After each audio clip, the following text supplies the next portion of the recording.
Good morning. The moment of truth is coming tomorrow for that ugly, disgusting, unsafe eyesore in the city of Vancouver known as the Cambie Street Bridge. Here's the plan for the new bridge if it passes on the plebiscite on which the vote takes place tomorrow. That's the old bridge, and then we'll dissolve now to the proposed plan for a complete new bridge. There is an option, however, and we're going to get some facts, figures, and presumably an opinion. This way, please, Your Worship. Mike Harcourt, beautiful new bridge, Mike Harcourt of the City of Vancouver. Now, as you well know, every time you pick up a paper or switch on a radio or watch the television, you hear somebody from a union moaning and whining about the Workers' Compensation Board. Its arrogant, unjust method of doing men and women injured in industry out of their proper due. And the employers always say, well, it's too soft. This morning we might get some detail of the employers' complaints about the Compensation Board being far too generous on occasion from Tex Enemark, who is president of the Mining Association of British Columbia. And then, not for light relief because it's a very serious topic, we're going to show you three of the candidates running for the one spot open on the Vancouver School Board in the election tomorrow, isn't it? Tomorrow. Can't show you all seven, but I'm going to show the three front runners, and they're quite a group. First of all, there's Jonathan Baker, who flubbed in his bid for mayor. And then there's Gary Onstad, distinguished schoolteacher, old-time NDP functionary. And then there's, so you can say he's kind of cope material. And then there's Peter Westlake, outspoken businessman in town, because whoever gets elected tomorrow will control the complexion, the direction, the attitude, and the politics, I suspect, whether it's going to be COPE or NPA, of the Vancouver School Board. But off the top, and very first this morning, none other than His Worship, Mike Harcourt, Mayor of Vancouver, after the break.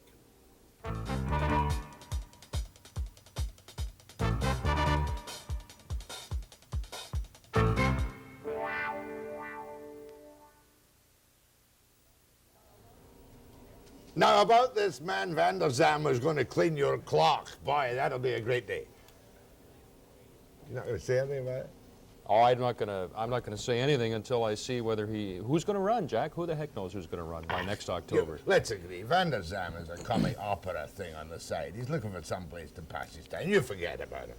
Well, I've taken a very simple approach, which is to not worry about who's going to be running for or against me. I'm going to be just running the city. You only know you're not running for the leadership of the NDP this time round. That's one thing you know for sure, because that's too dicey. I'll tell you what I did decide to do, Jack, which is to run again for mayor in the city of Vancouver, which is a far more positive thing to be doing. That's wonderful. Now let's get off that topic, because we haven't got time to discuss the hookah problem in West End. We're not going to nag you about the Kissinger visit again. We're going to start resolving the street solicitation problem. Let's go. Today in council. I frankly said I don't believe it. I find that hard to accept. We'll wait to see. But that's not the agenda this morning. Cambie Bridge. How will you vote, sir, on the $35 million plebiscite to replace a perfectly good bridge? An unequivocal yes, and I hope that people who want to vote for it, and I think the vast majority of people want a new bridge, Jack. The big problem is they've got to get out and vote tomorrow. Okay. What they got to remember is to vote.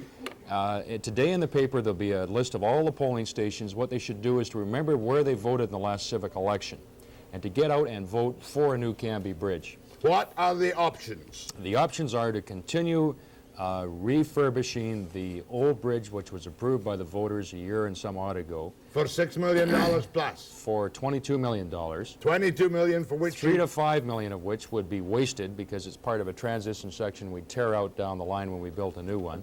That's one option. The other option is to build a totally new bridge, which is a far better bridge. And I may say that when people say we should keep the old bridge, it's got 10 to 20 years on it.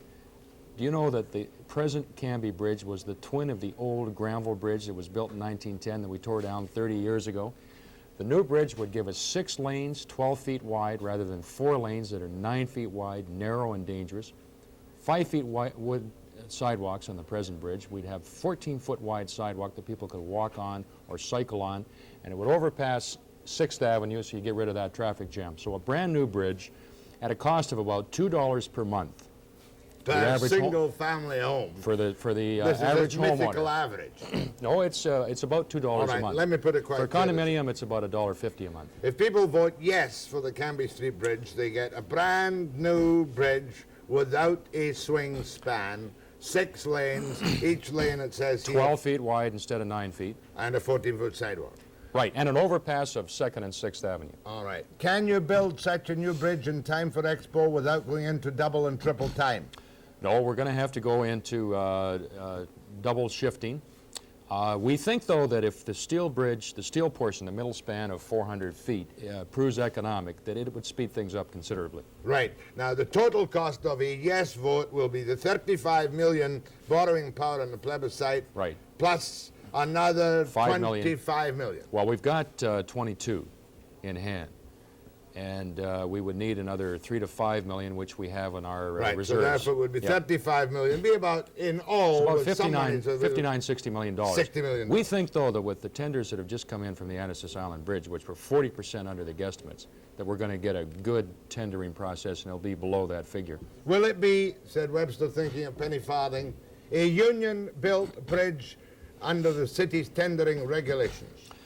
Well, I think in practical terms, the only firms that can handle the construction of this size are all union firms. Is there any bar to non-union firms tendering? No, but I'm saying, Jack, that the only firms that have the capability of building this bridge are union firms. Fair. Now, a no vote for the Cambie Bridge will keep the old bridge dressed up at the north end. Well, we'd also refurbish some of the existing bridge, redo the surface, redo the sidewalk, redo the railing, give an off-term ramp onto 6th Avenue, but why do that? Why fix up a bridge whose time has come and gone? Agreed, Build a but new bridge. I'm just giving the facts, ma'am. Therefore, it would be... I'm not here to give the facts. I'm here to convince people to vote for a brand new bridge. And if I didn't believe that we could afford it and B, need it, and C, that it wouldn't interfere with our other basic services and not result in cutbacks, I wouldn't be saying yes to the Cambie Bridge. And as a homeowner, I'm voting yes, and as the mayor, I'm recommending, Jack, that people remember to get out and vote for a new bridge tomorrow. But if they vote no for the plebiscite, the old bridge will be refurbished on the north side with an access to BC Place more or less, and the swing Right. span will remain. Swing span will Did you remain. notice the swing span was open the other afternoon at 3:30 for the first time in years? Did you arrange that? I had to turn my car on the bridge and go all the long way around. Did you arrange that? Jack, would I do something like that? Yes. Did you? Listen, I want I the think truth, you I bastard. think that is a very cheeky question, and the answer is no. You didn't I don't have arrange to it. instruct our city engineer on how to make sure we get a new bridge. Oh, in other words, the city engineer, Mr. Curtis, opened that bridge in the afternoon to draw attention. Is that so? You better get Curtis off the hook. Actually, what happened is that there was a barge going through to help in the dredging of the To help east it. end of Falls Creek, and the barge went through, and it could have gone, actually, if we had a new bridge, it could have gone through on its own without the swing span having to open, because there won't be a swing span. But you wanted to demonstrate to people. Now, one other question. BC Place is, if it's a no, will contribute 55% of the temporary alterations to the bridge. Is No, that they're correct? contributing $10.5 million, which is 45% of the cost on the north side of the bridge, which goes over their territory. Okay. They've already committed to that. We would spend $22 million, but I should say that 3 to 5 million of that would come out because there's a temporary transition section we'd have to tear out, Jack. Sir, we're just keeping it simple. Did you muff the opportunity to get BC Place to pay half of the No. total span? No. Did they offer that at one time? They offered it if we would go with the zoning that they wanted, which is too much for most of us on council. They have since withdrawn that offer. Well, we're not sure if it's withdrawn, but I have made very clear the two issues. One, the zoning on BC Place, and two, building a new bridge, and I think they should remain separate. Fair enough. Your position is quite clear. You want people to vote for the 35 million plebiscite to provide a total of $60 million for a brand new bridge which will be finished by double shifting for Expo 86, our pride and joy. Right. And anybody who votes no is in it? Anybody who votes no is just short-sighted. They would have probably voted no to replace the old Granville Bridge, to replace the Georgia Viaduct, Okay. to redo our streets. I mean, we've got a growing, vigorous city that's going to be having millions of people coming here in 1986. I think people are proud of this city, and they're going to vote for a new bridge. What is the vote required to pass the borrowing power? 51%. Over 50 or Over 50? 50 plus one vote. 50 plus one vote. Right. You know where Mayor Harcourt stands? My thanks to you, your eminent worship. Next, we're going to turn to Tex Enemark. Don't say Enemark, it annoys him. Enemark, the Mining Association, is going to tell you what's really wrong with the Compensation Board instead of all this union propaganda after the break. Thank you.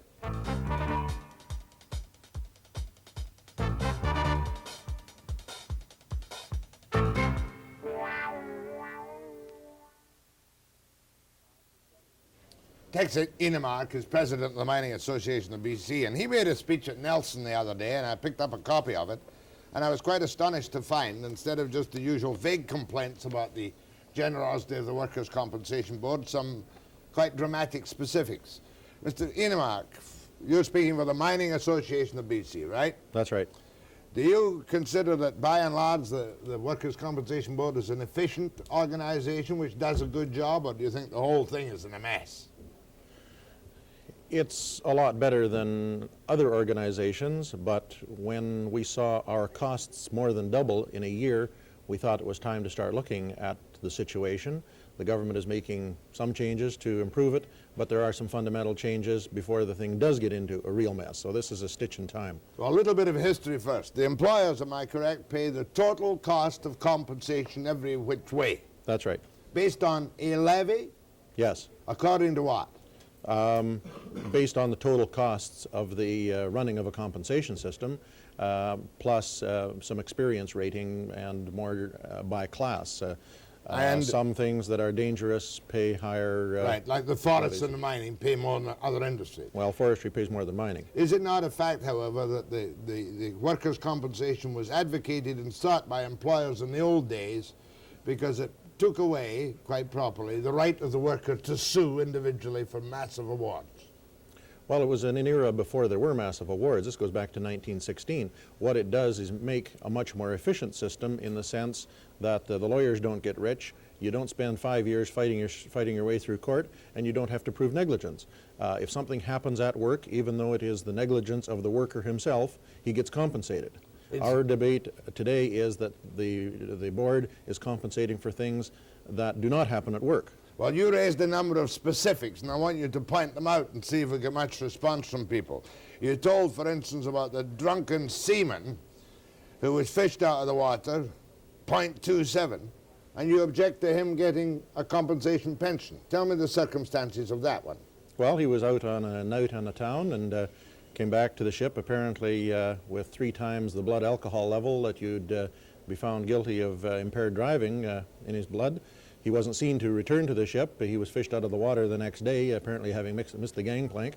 And that was deemed to be compensable because the intoxication was not considered to be a cause of death. It was seen that the intoxication, when combined with the hazards of his employment, which was living on a boat, and that struck us as something that goes beyond the workplace. I thought compensation was for accidents in the workplace. The man was not working.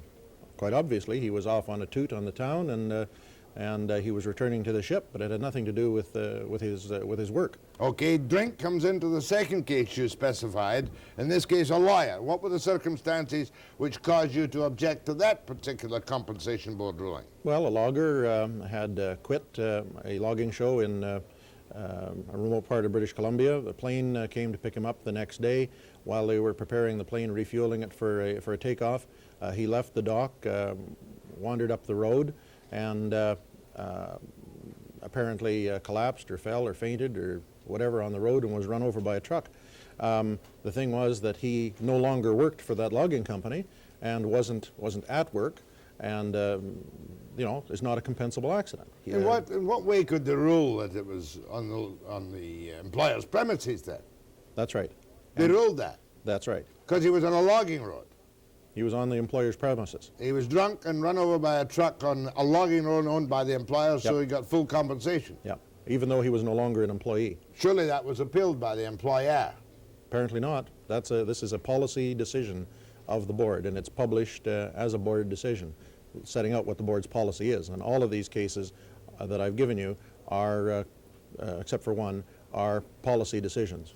Tell me about the next one. I'm not laughing at it, but it seems a bit odd. The Mad Bomber. Well, No, we can't call him a mad bomber. It was a man who was killed. no, he lost his hands. He lost his hands. Yeah. What was he doing? He was messing around at work with explosives that he obtained at work, making a bomb for I'm not quite sure what purposes.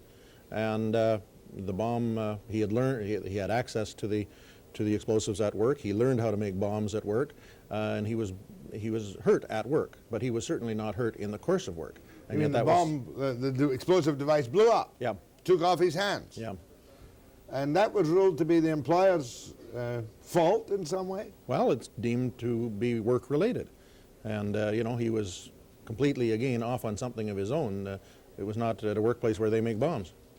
Compensable because the materials and knowledge of explosive materials were provided by the employer. Did the employer tell him to make a bomb? Oh, certainly not. No, it's just like a lot of places in the construction and other industries, there's explosives around. They're expected to be used responsibly. And then there's one involving the town of Kitsault, which you might explain to me, because that seems to me a coverable accident. A man falls down the stairs of the bunkhouse at 7:30 at night, right? Employees in company bunkhouse. This is not unlike the guy off the towboat. Are entitled to 24-hour WCB coverage. Now, do you object to that? Yeah, that's again, it's a policy decision of the board. But do you object to that? Oh, certainly. What should the coverage be? Working hours? Working hours. And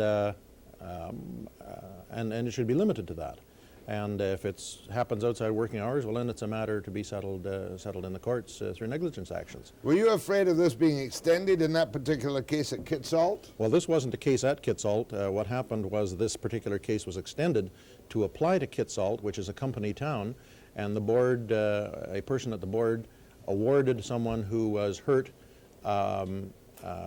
falling on the ice in front of his own house in the company town of Kitsault. It was, nothing to do with work.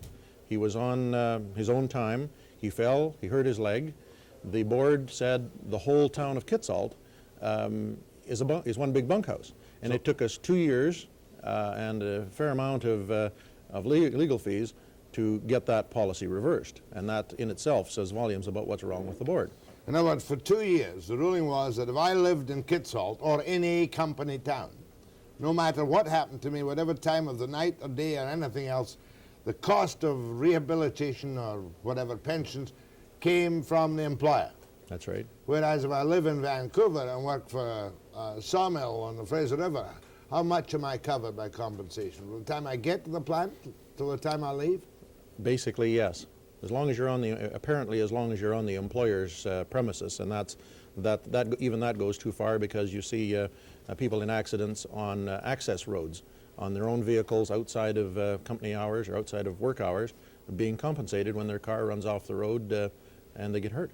Next, we're going to find out what Tex Enemark or the Mining Association or the employers want to change with the friendly government of Victoria called social credit after the break.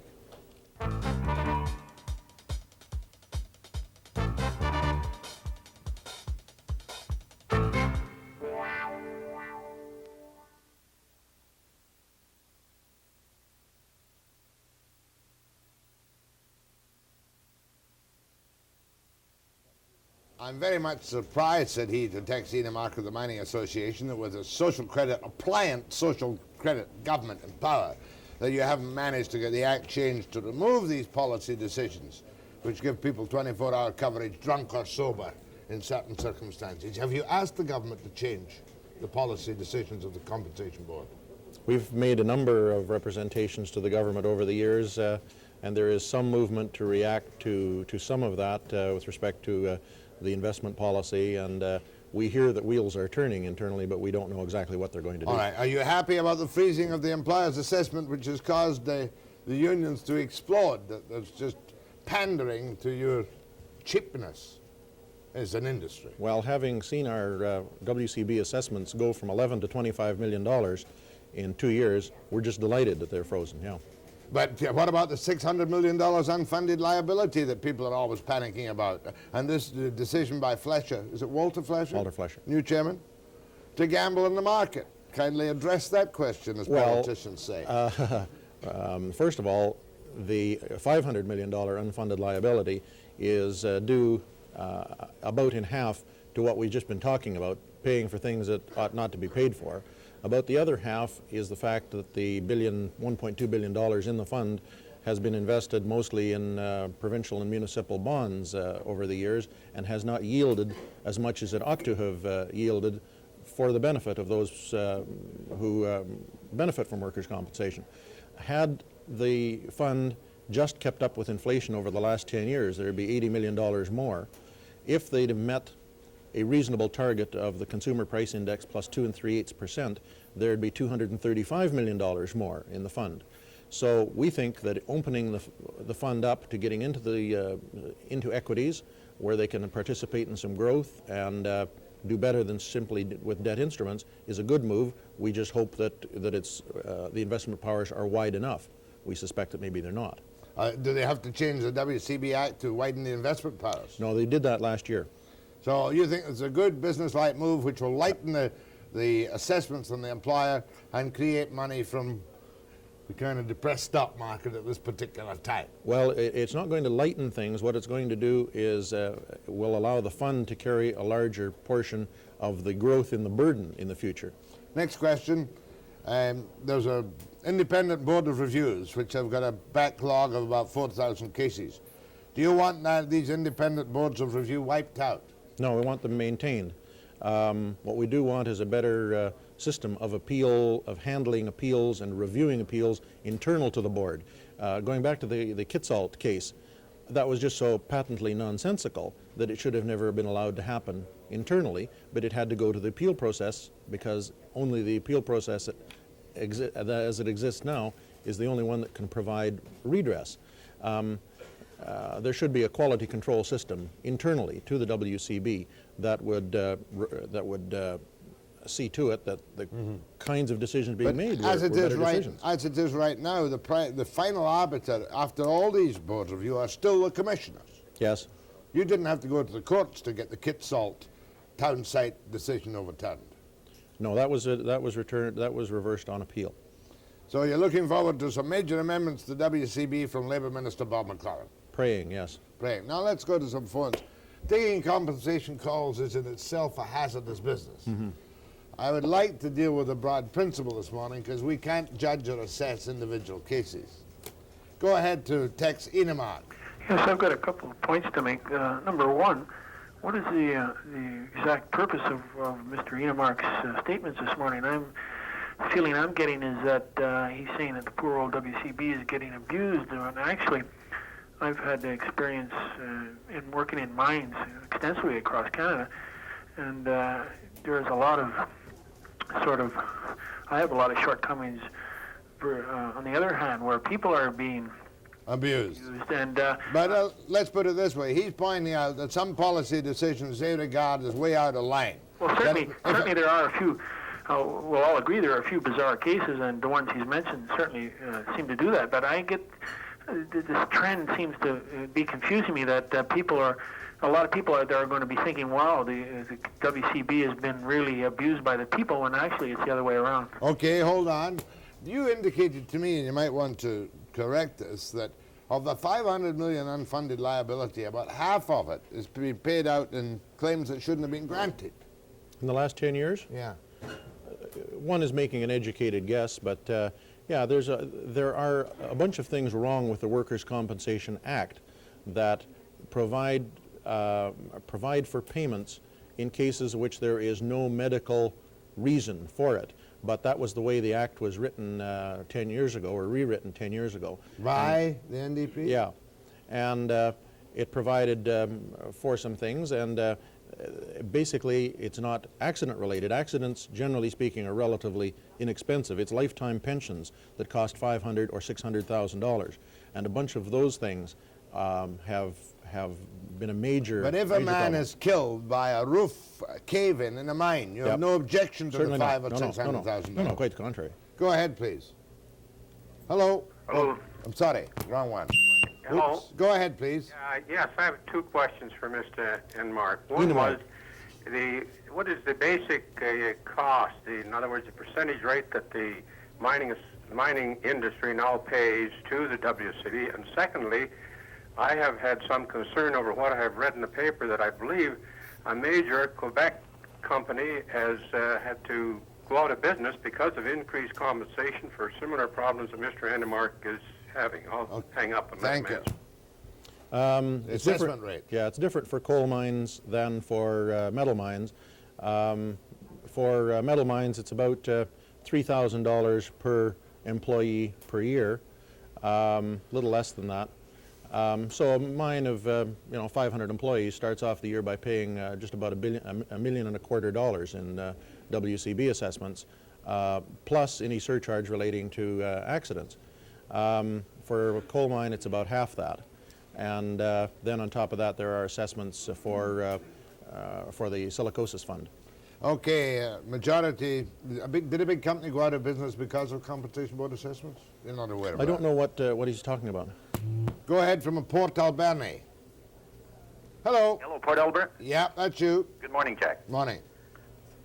Carry on, please. Yes, I was just remember these ones that he has cited, and some of those, the ones that he cited, was happened over 10 years ago. And yes, there possibly is a little bit of that going on. But on the other hand, I think they're trying to do is the employers now are trying to run the compensation board, which I think is happening because there's a backlog of 4,000 cases. And it seems to me now, in my own experience, that what's happening is don't need an excuse or a reason to cut people off compensation. They just need an excuse. Okay, what do you say to that? Nonsense. Nonsense? I'll take a break. I'll be back after the break with more phone calls to Tex Enemark.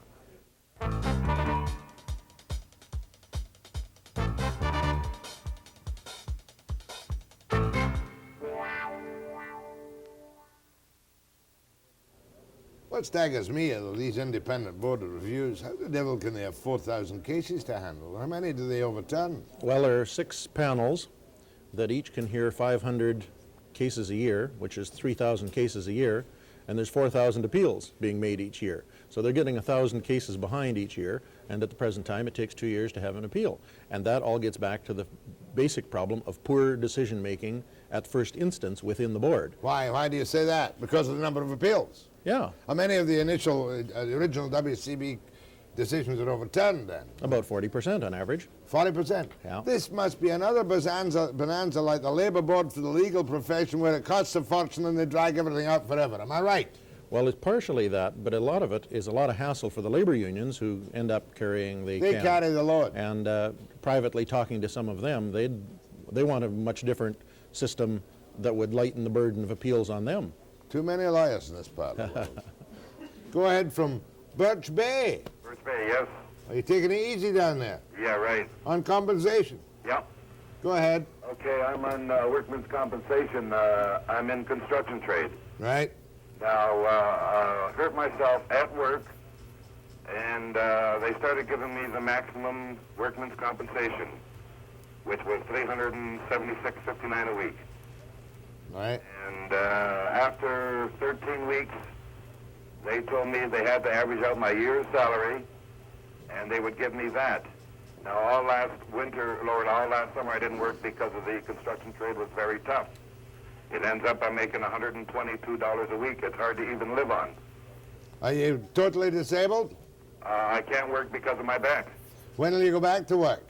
I'm hoping within the next month or so.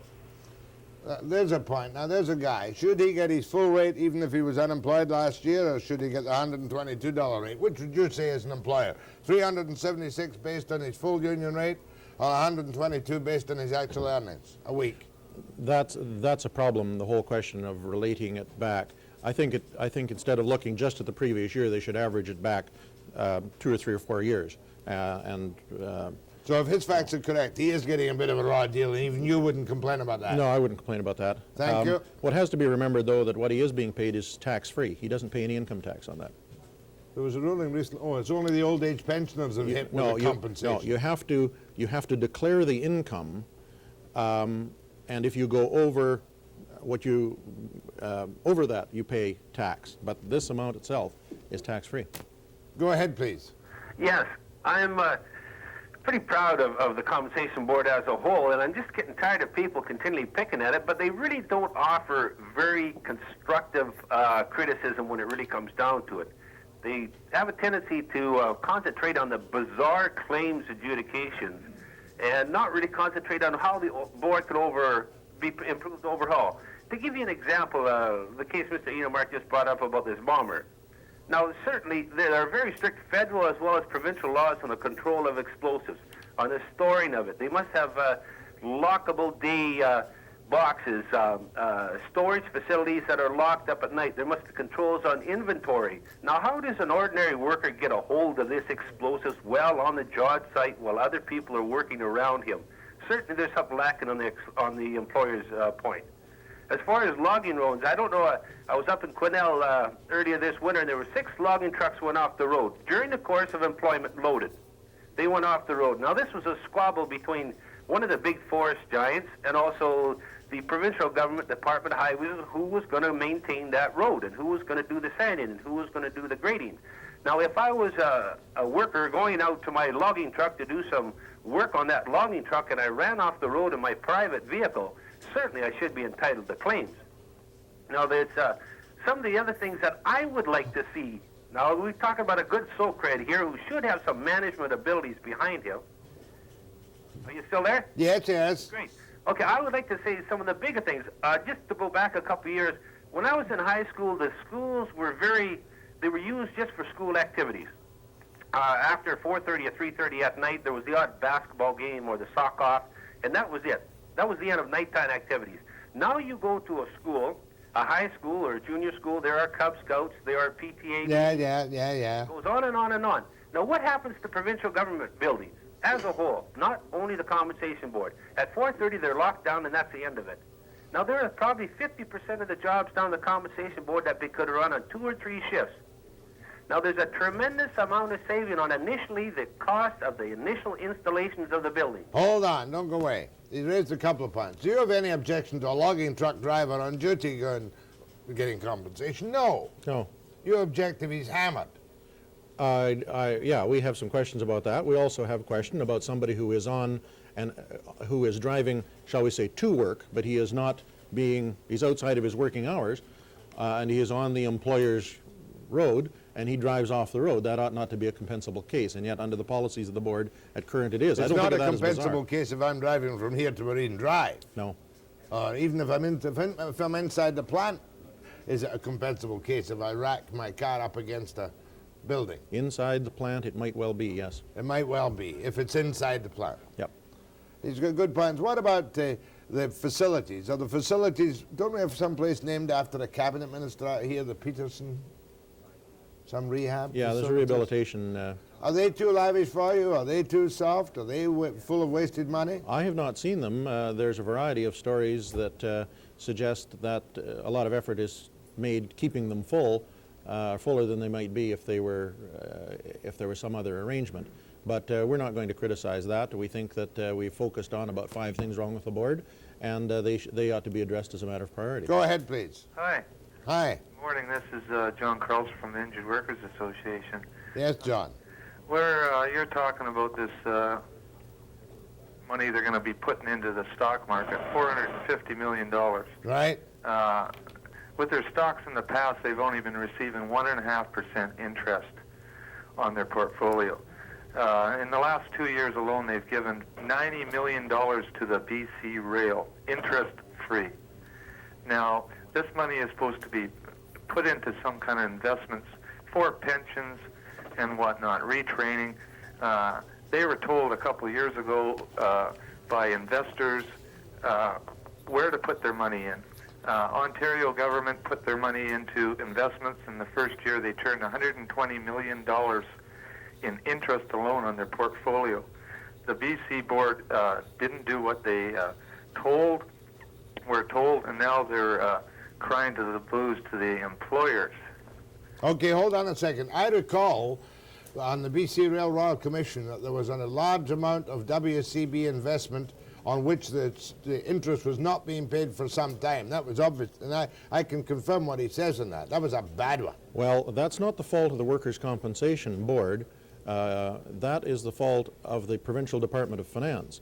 The Department of Finance of the province has handled the investments of the board over the years, and to some extent they've been in a conflict of interest situation. On one hand, trying to keep the provincial borrowing costs down, and on the other hand, supposed to be getting a maximum return on the board's investment. A question to John. John, you obviously approve of the proper investment of the $450 million. Oh, definitely, but the problem with it, over the last year, the Compensation Board has given no accounting for their portfolio.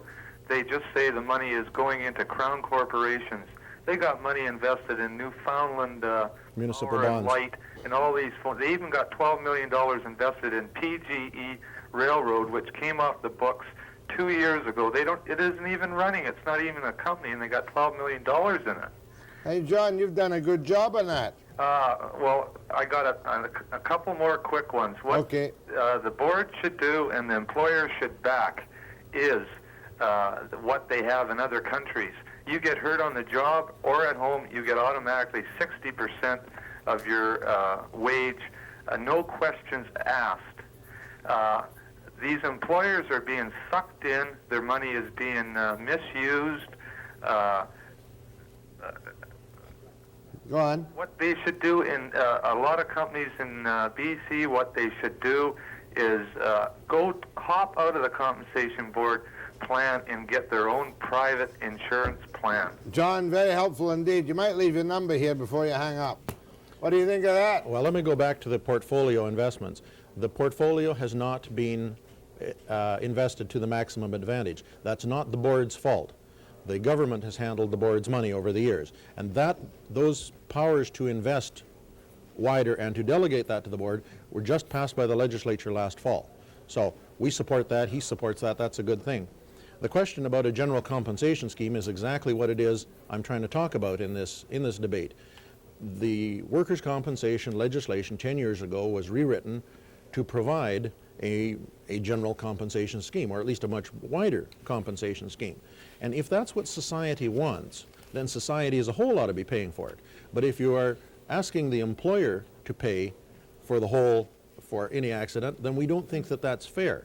That employers ought to be paying for injuries and disease as occasioned by the workplace. And that's the debate we are having. Now, if he wants a general compensation plan and the public of the province are prepared to help pay for it, that's a different thing than what we're talking about. We're talking about a workers' compensation scheme. Right. Grateful for your presence here this morning, Tex Enemark of the Mining Association. Sheds a couple of different lights on the eternal complaints about the WCB. My thanks to Tex Enemark. Next, we're going to bring in a trio of candidates for the Vancouver single spot available for a trustee, and it's a very important election because it will decide the political complexion of the Vancouver School Board in these troubled educational times after the break.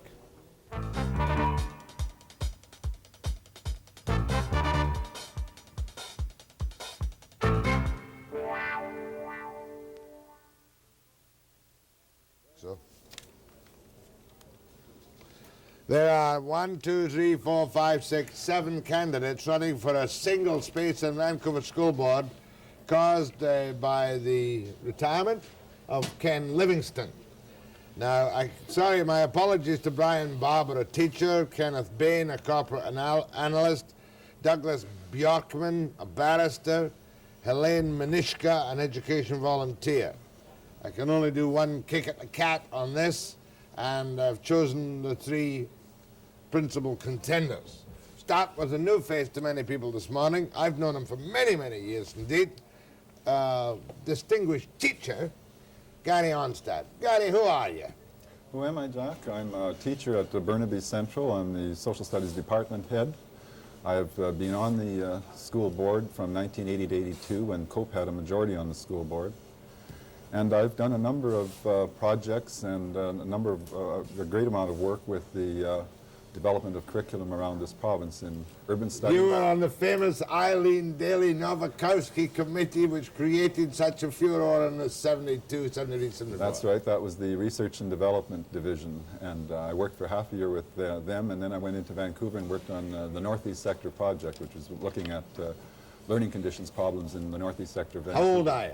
49. And you are a committed COPE member and supporter. Yes, I've been in You like Pauline and Philip and... Pauline and Philip and Wes Knapp. Right. And if you get elected, that'll be 4 of you. That's right. And 4 NPA independents. Yes. And Tom Alsbury. Alsbury, the swingman. Well, he's a friend of Cope, basically. He votes with us about 75, 80% of the time. Well, he's capable of going in either direction. Oh, yes. A well-known face, businessman, insurance, isn't it? I work for Weldwood Canada as their insurance Who? manager. Weldwood Well, of Canada. Peter Westlake. Okay, Peter, for those people who have never seen you in a life before, how old are you? I am 54. I'm the oldest candidate. Right? And your track record as a trustee or a politician? I was on the school board for 6 years. I was first elected in 1972. And I've also been on library boards. And you are, of course, Bottom of the ballot. the insurance manager, so-called independent. In fact, you vote with the NPA all the time. I vote for the people that think the way I do. That's Sometimes they're not the NPA. And you are, what's your name again? Well, I'm Jonathan Baker. Didn't you run for mayor once? I was the first runner-up. That's and right. you got hammered by Well, old Michael. Oh, well, you exaggerate a little bit. He got more votes than I did, and that's the only reason he won. Right now, your record on the school board? I was on the school board from 1978 to 1982 when I left to run for mayor.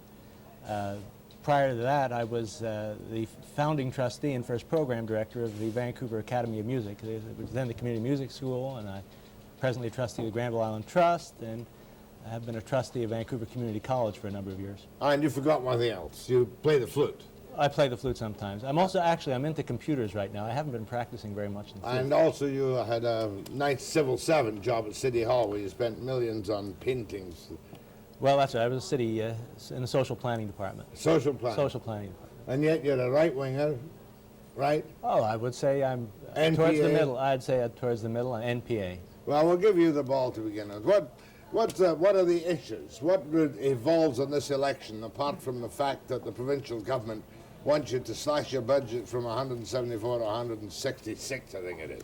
Well, I think the real issue is whether the power will remain with the NPA and that the NPA is able to continue its present policies. Those policies include, first of all, keeping teachers in the classroom rather than in administrative positions. The NPA also favors raising achievement levels through testing. How many teachers do you want to fire? No, the NPA, as a matter of fact, has avoided the cutbacks in any teaching staff, and they've been trying to reduce in other areas. Do you approve the provincial government target of 19, I think it is, pupil-teacher ratio? There's nothing wrong with that pupil-teacher ratio. Let me say one thing about that. During the last 7 years, the pupil-teacher ratio dropped from about 19 to something like 17 point something.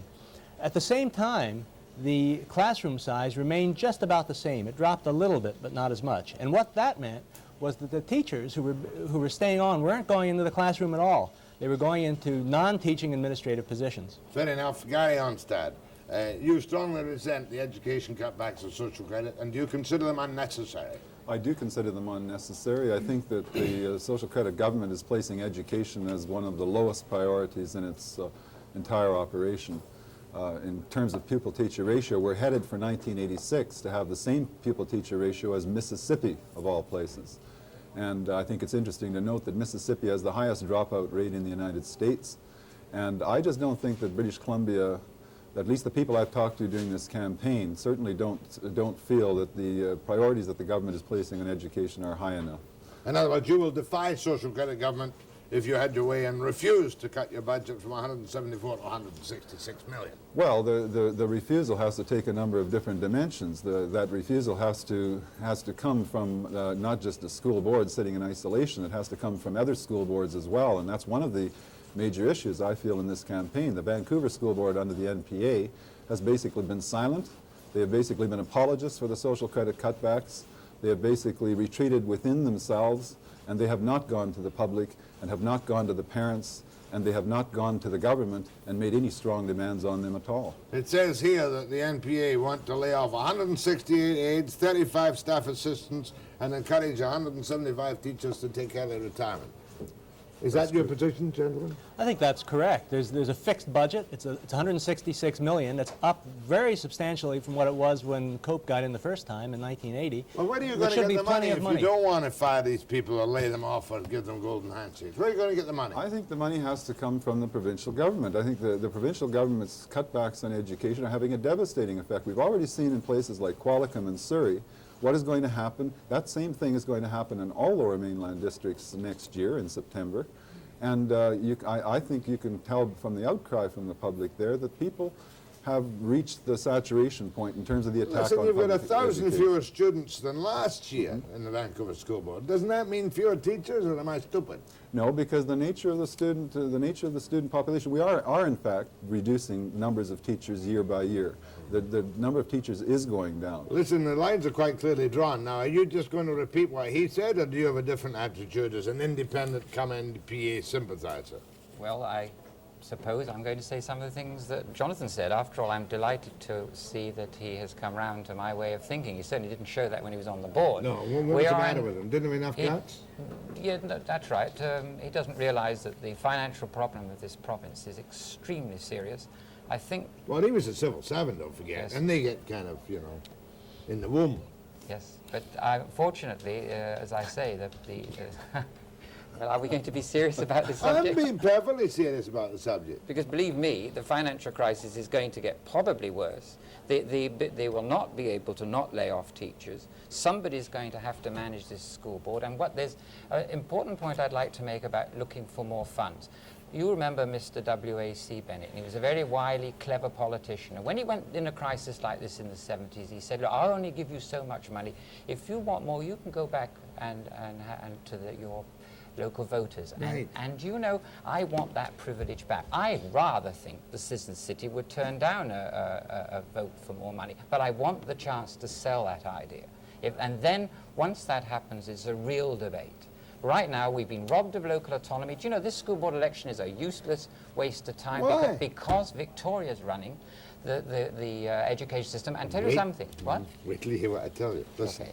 Heinrich is presently giving a press conference in Victoria announcing curriculum changes in high schools which will be implemented in the fall. These include dropping mandatory phys ed, adding math and science, and offering 2 Asian languages, Mandarin, Chinese, and Japanese. Is that news to you this morning? Yes, it is. Is that bad news or good news about the dropping mandatory phys ed? I think dropping mandatory phys ed is a wrong move. So do I. Bad, very bad. I would be against dropping mandatory phys ed. We'll get more details on this too, and you can have at these candidates for the single solitary vacant position on the Vancouver School Board after the break.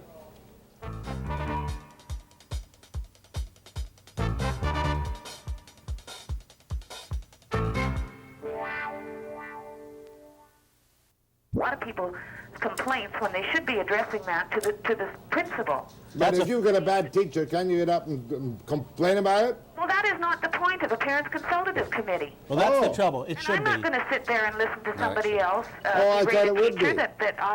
I mean, if there's problems, I mean, I've had problems. Okay, just a minute. School. What about you, I'm Mr. sorry, I've Westlake? got to broaden it a bit more. The trustees don't just represent parents. The vast majority of the public are not involved in the school system. Just to give you an example why we have a serious problem. In 1981, the average salary of teachers was, across Canada, was over 27,000. The average salary of other employees was 17,000. Suddenly we get a recession, and that 17,000 takes the brunt of it. It's obvious the system has to cut back. And it's obvious that in one sense we have to explain to parents that there has to be a cutback. And the issue that she raised is saying that we should fight these cutbacks, I don't find acceptable. Because there isn't the money. No, sir, there is not. Okay, take a break. We'll hope to get the Heinrich clip, which is new stuff. Thanks, ma'am, after the break.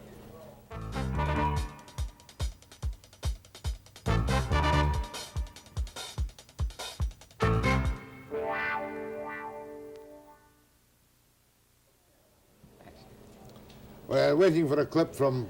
Is it up? Have I got thumbs up? Good. We're going to have an extract from Heinrich doing his little shtick about changes in the mandatory changes in the curriculum. What the proposal is, and what we would like public input about, is on math and science at grade 11 and or 12, and make it, those courses would be compulsory, math and science. Now, if you look in the proposal, which is being distributed to you together with the press release at the end, you will see the number of types of courses which are available. In addition, the number of compulsory courses in grade 12 is being increased from 3 to 4, and those 4 courses we are suggesting each have a prerequisite.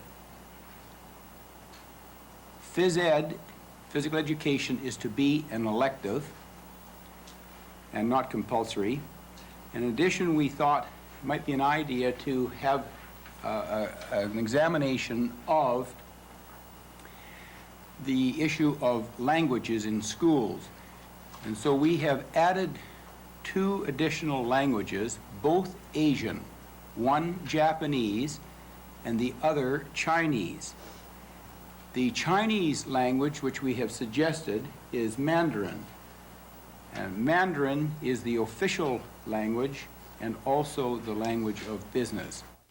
Now, gentlemen, it would seem, in summarizing that up, it's an educational proposal for changes, I should imagine yet to be decided, but perhaps implemented in the fall, in which you want public input for mandatory courses in maths and science in grade 11 and 12. He also wants 3 or 4 prerequisite courses for grade 11 with prerequisites and physical ed to be an elective. 2 additional languages, Japanese and Mandarin. But he's just examining the issue of the languages in schools. It's the usual woolly, weaselly Heinrich statement.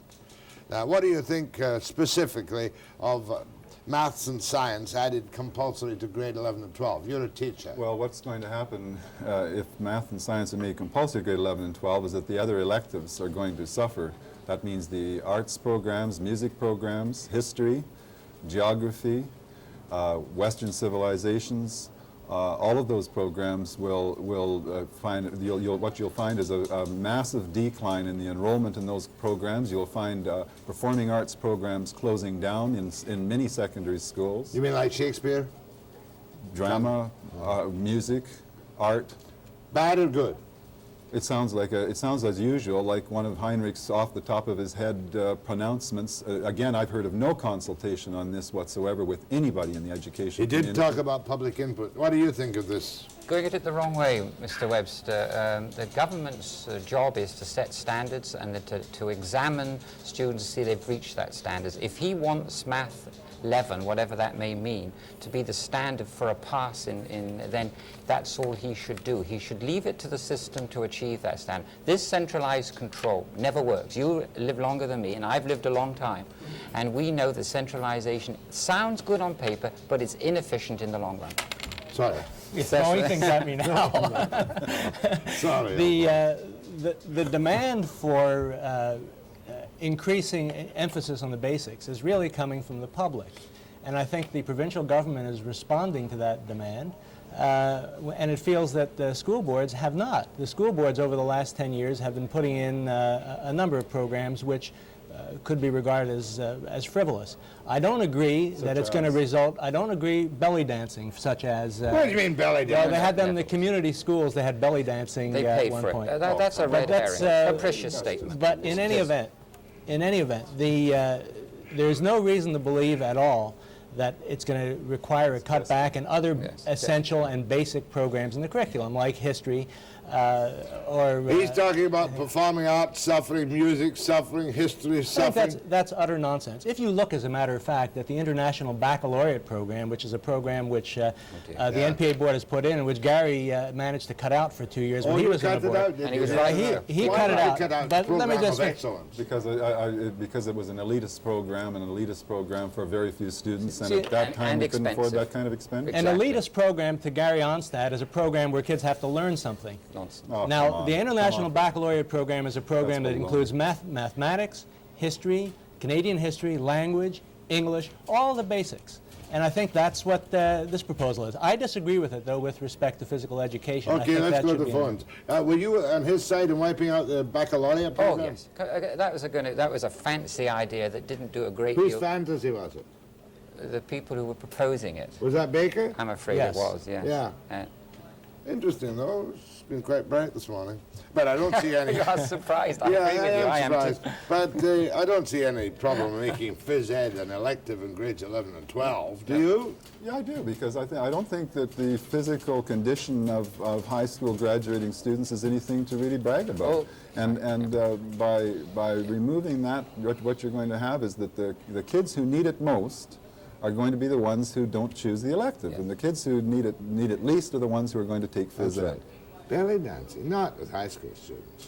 They had in the community schools, which were receiving, and it wasn't paid for entirely by the people taking the courses. They had such things as belly dancing. All right, what have you done? This is a serious question for me before we go to the phone again. What have you done to cut out the top-heavy, overpaid, multi-numbered administrators in the schools? When I look at North Van or West Van and I see all these superintendents, assistant superintendents, deputy assistants, are you as bad in the Vancouver School Board? In Vancouver School Board? Yeah. Vancouver School Board's administrative costs are no higher, no lower than any other lower mainland or any other large Canadian district. They are too high. They have been cut, I'm happy to say, with this thing. But like the Army today, that we have far too many generals and not enough privates. There are not too many principals or vice principals, Yes, but they there are. are too many people who are not in the classroom. And I think those teachers are going to have to be returned One to the other classroom. question for me. Bennett's legislation bills 2 or 3, or 3 or 2, I forget which, appeared effectively to take principals out of the BCTF. Did he follow through on that? No, No. not yet. But as far as salary is concerned, they came under the potential hammer of the review of Yes, management but people. they've talked about that, but they haven't done anything yet, as They'll far as I have know. to Do you want to see them do it? Yes. Do you want to see them Yes. do it? Do you want to see them do it? Do what? Take What the are they going to do? principals and vice principals out of the BCTF. Out of the BCTF? No, I'm not in favor of that. How can the boss be in the same union as the worker? Well, it's not a boss. It's not a, it's He not a, should it's be not the a boss. Well, it's a boss-worker controlling relationship. influence, Gary. It has to be. He should be the boss. He has to. The principal should hire and fire. At one stupid time on the BC ferry, if the skipper fired the man grieved him under the union, and the skipper was called in front of the union. They changed that one. After the break.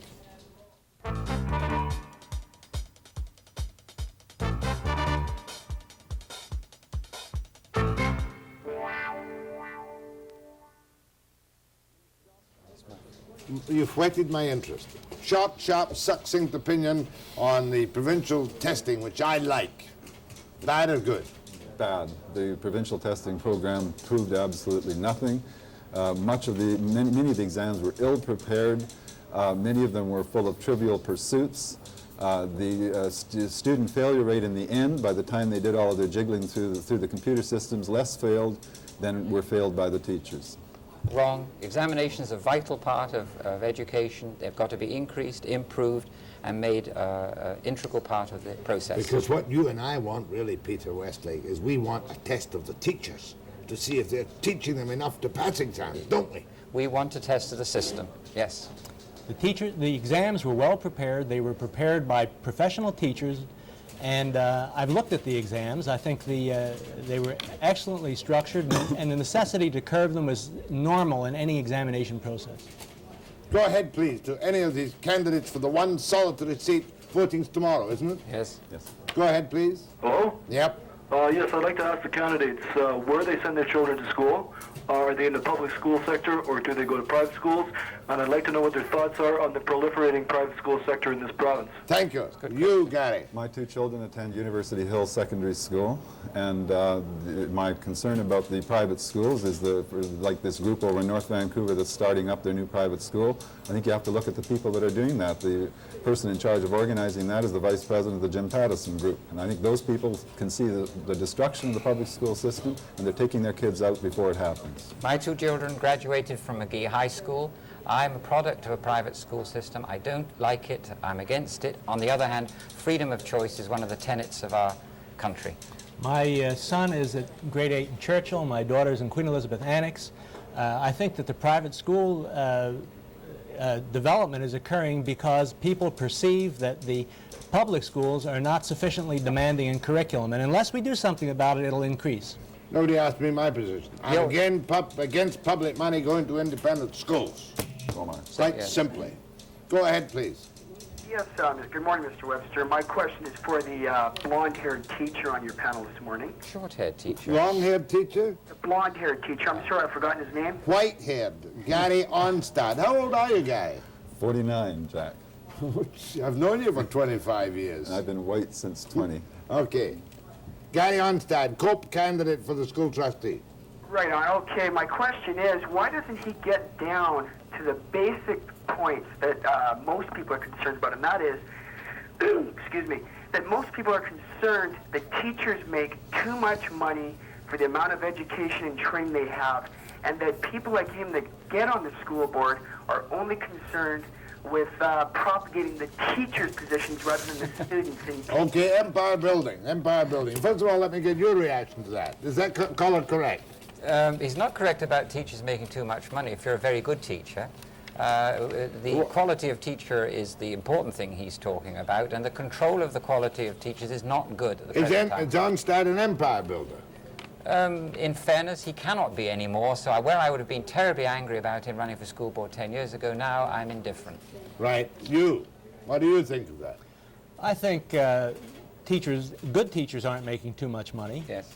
But average teachers are being vastly overpaid. Listen, I think there's a need to eliminate what amounts to the tenure system. You know, would your toilets flush if your plumber had tenure? No. Right. That's a great line. Would our toilets flush if the plumber had tenure? No. They wouldn't. Why is that? Because security breeds, what does it breed? Indifference. Indifference.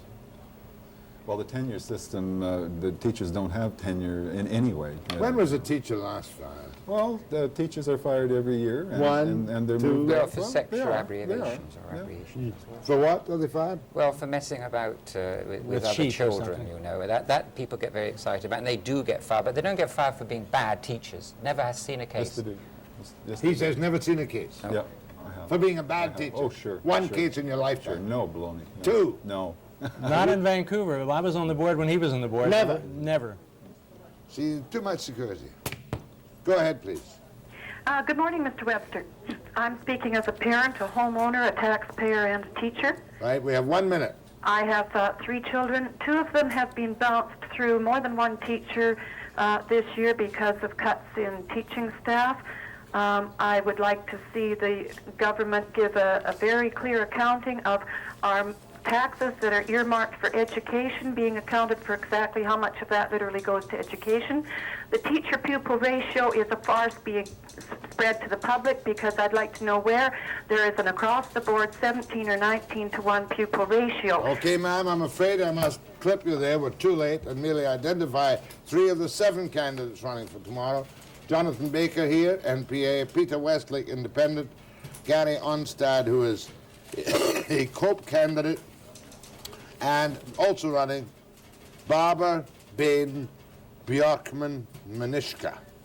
Thanks, gentlemen. Don't forget to vote tomorrow if you're in Vancouver after the break.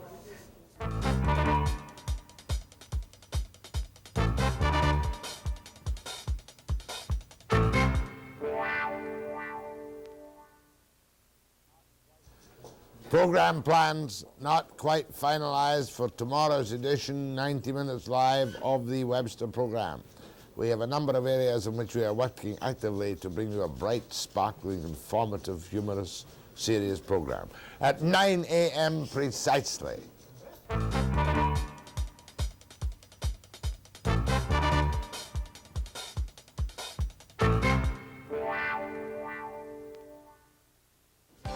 What the mining industry is